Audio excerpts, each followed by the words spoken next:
what you are right to point out is that due to the fact that our neurophysiology is different, and if you are predominantly Vata, and if Vata is also happens to be maybe requiring that continued management as Vata does, then you are, of course, by virtue of your constitution, are more susceptible to everything that Vata is known for in terms of that, let's say, a doshic setup that Ayurveda deals with. So you are not exempt. You would have to constantly balance this act, you see, constantly.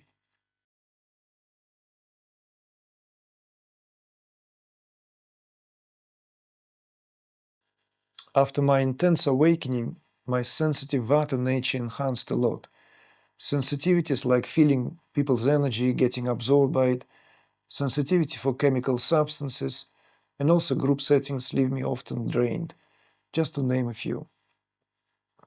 But I constantly have to be conscious of balancing myself with the grounding Vata diet or grounding practices. It leaves me often isolated because there are days when I am the most balanced, when I am in solitude. Also, in immersions, with the retreats, I often release the kriyas and processes of others. Question: do you have any advice on how to best find balance around this in an awakening process and during immersions? So just to clarify, it's coming from someone who have attended several of our programs, our live events, we call immersions. So yes, of course. Well, I would like to reassure you, and for the sake of clarity, and again, not to be taken as a blanket statement, please use filters, everyone, here, what is applicable to each and every one. When you say here, also in immersions with the retreats, I often release the kriyas and processes of others. Yes and no. Yes, when we are as a group and the field that is made out of sum total of all the heartbeats, let's say, begins to form itself. Remember, I often mention that that field begins to form before we even sit together in a physical space. There is something magical, magnificent, and unexplainable has been reported, not just witnessed by myself, but many others, how in the way, like on the way to few days before, there is already something begins to funnel itself in a certain way. So that what Rupert Sheldrake calls morphic resonance begins to create these vibrations, and these vibrations go in and out. So when we sit together, of course, that releases that are often are being expressed by others in a more obvious manner than, let's say, with someone else who is more quiet. It is all part of what's taking place in the field.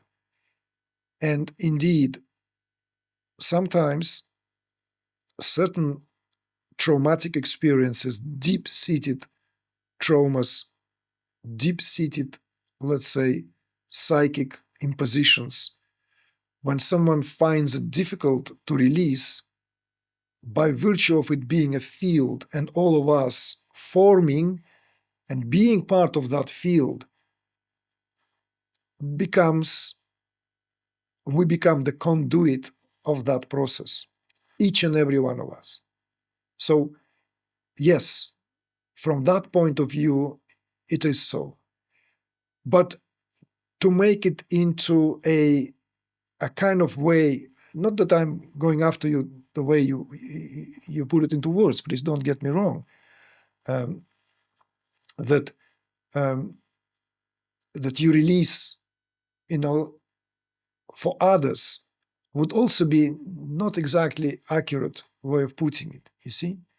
It's not that you release for others that what otherwise is unrelated to you. This is not true.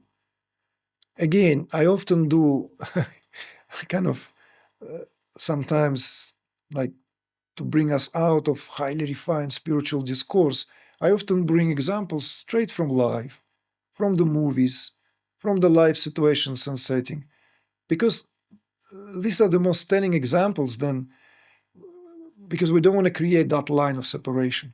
It's like playing sport, a soccer, a basketball, any volleyball, any group sports. There's no such thing as, there's, after all, in soccer, in all these balls, there's one ball. One ball. Can I just like deflate this for a moment for the sake of for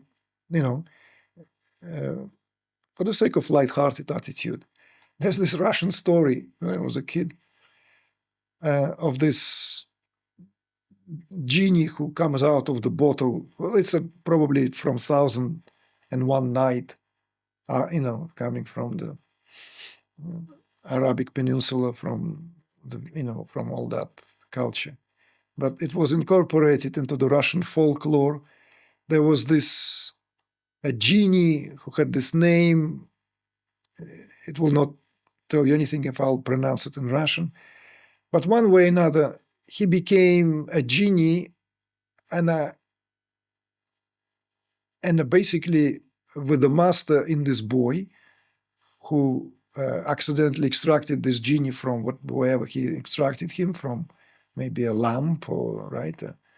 So he takes him to a soccer match, and the genie, who never seen soccer game before, watches the whole atmosphere, like every man on the field running after the ball, and it creates tremendous distress among the people who are watching it. And he thinks that, my God, they only have one ball, and that's why they're all trying to get to that ball. Let me help them. So he just pulls one ear from his long beard, because that's what it requires to do the magic, says that magical formula, breaks the hair, and suddenly, these balls are falling from the sky, so that each player has a ball of their own. And of course, tremendous havoc, this is a match, I don't know, important game. And the boy is like, what have you done? You can't do this. You don't understand. The boy completely lashes on this old man. And the old man is like, so what am I saying here is that, you see, there is a reason why there's one ball in every game, and that's what makes the game. And there is one team. So there is no such thing as, when it comes to the teamwork, playing this, that when we are in the field, that someone scores the goal and they somehow become more important, even if they receive more in terms of the contracts, in terms of the, and someone who is defending, or the midfielder, defending line, no,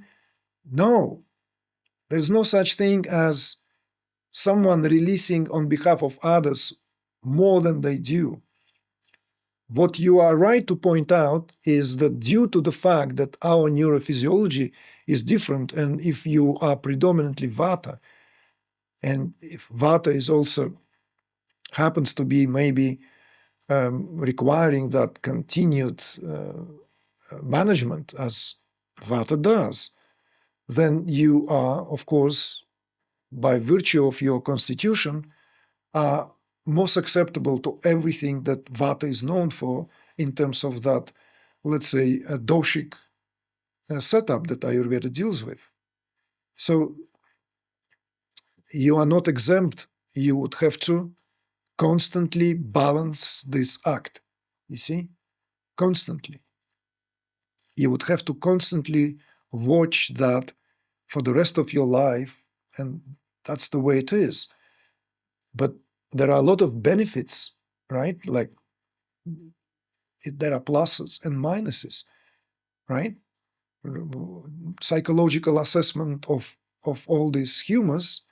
It's not my job to do, but just as a reminder, comes with limitations, but also with that what makes it, let's say, unique among the other. The Vata is the most adaptable of all the doshas, the most adaptable, the most communicable as well, adaptable, changeable, because of the changeability of the, because it's governed by the ether and air elements.